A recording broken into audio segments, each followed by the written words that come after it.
but he is having severe or intense health issues, which we're going to follow up on, but they're not going to release him for that. They're taking care of that in the hospital.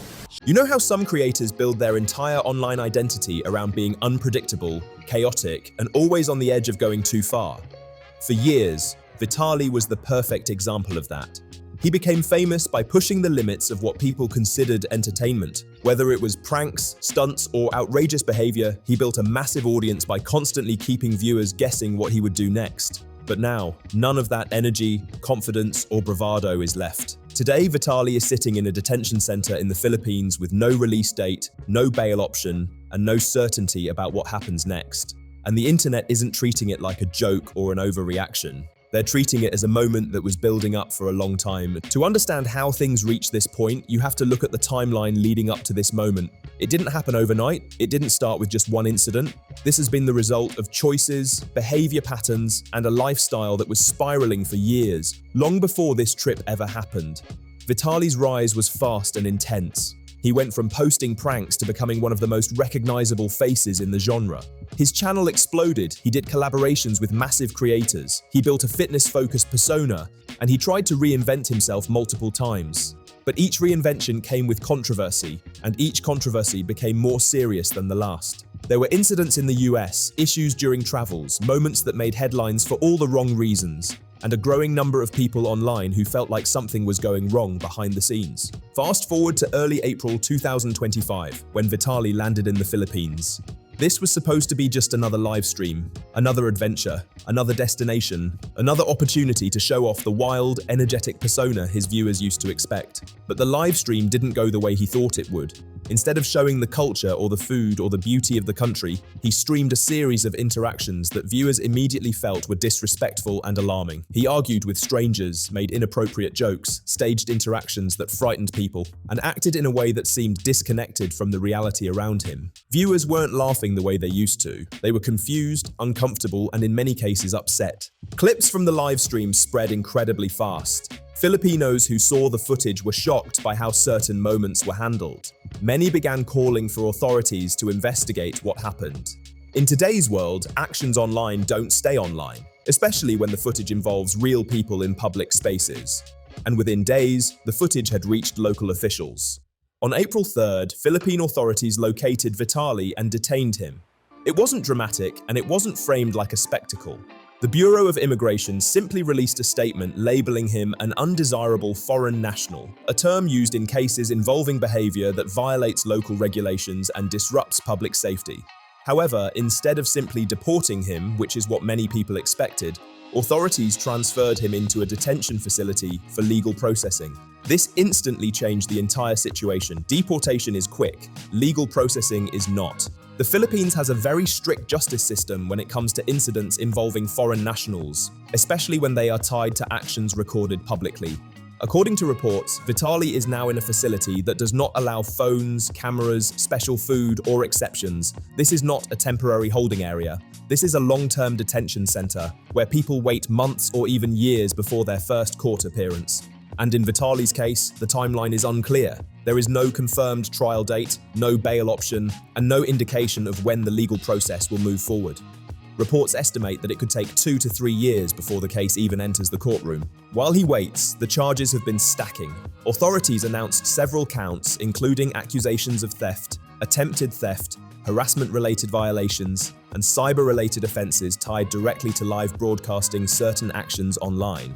There were also reports that during the arrest, a confrontation took place involving a security guard, which added even more complications. The challenge for Vitaly is that most of the evidence comes from his own live stream, recordings that thousands of people saw live and that remain archived online. This makes disputing the accusations extremely difficult.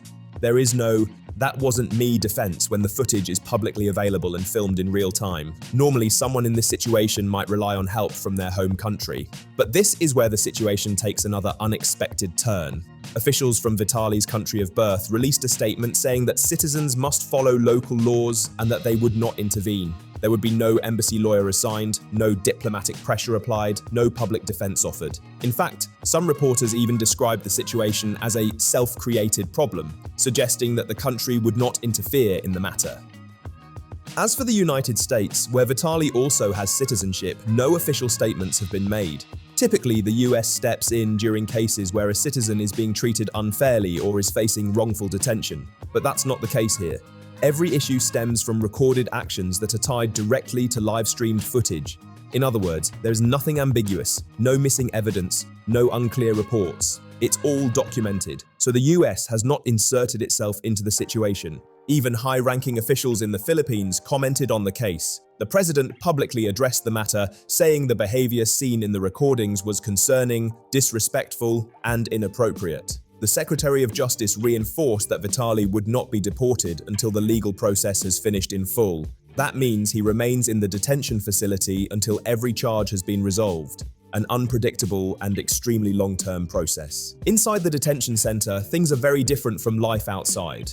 Reports say Vitaly has restricted food access, no online access, and only receives meals provided by the facility. Supporters tried to send him food from outside, but the attempts were denied due to strict regulations. There are also reports he has faced health complications since being detained, including cardiac irregularities and withdrawal symptoms from supplements or substances he previously relied on. And because the facility has limited medical resources, much of the care comes from basic on-site treatment. Vitaly is having a really bad time in prison. I can now tell you that he is having reactions. He is having arrhythmias. People are speculating in the prison this may be due to withdrawal, whether that's from drugs or steroids or whatever else. Meanwhile, his online community has reacted in every way imaginable. Some viewers who once supported him have expressed disappointment, saying they had hoped he would eventually take a healthier, more responsible direction with his content. Others believe he had been spiraling for years and that the live stream was simply a reflection of a deeper personal struggle. There is criticism, sympathy, frustration, and concern. But there is no major public campaign for his release. The internet hasn't united behind him the way some creators expect during controversies. Instead, many are using this moment to discuss the importance of boundaries, especially when filming in foreign countries. His cameraman, who filmed many of the live stream moments, also became involved legally. Reports say he left the Philippines shortly after the arrest and traveled to Taiwan, where he continued posting online. Authorities have since announced that he will also face charges if he returns to the Philippines, adding another layer of complication to the case. What's especially striking is that just days before everything escalated, Vitaly posted an emotional video trying to address his image. The video showed him handing out supplies to children, speaking about gratitude, and expressing an interest in personal growth. But viewers felt the timing didn't line up with the seriousness of the live-streamed incidents. Many described the attempt as insincere or too late, especially as authorities were already reviewing the footage. So now, Vitaly sits in a detention facility with no confirmed timeline, no announced trial date, and no clear path forward. If he is convicted of all charges, the potential sentence could be extremely long, possibly reaching decades. And even if he is not convicted of everything, the legal process itself will still take years to complete. After any sentence, he would likely be deported and permanently banned from the Philippines. His channels have gone inactive, his team is scattered, and his previous lifestyle has completely halted. This entire situation has become a major talking point among creators, lawyers, and viewers. Not because anyone wants to see someone struggle, but because it highlights how important it is to understand local laws, cultural expectations, and the boundaries of live streaming. The internet sometimes makes people feel invincible, like they can act however they want because the camera is on.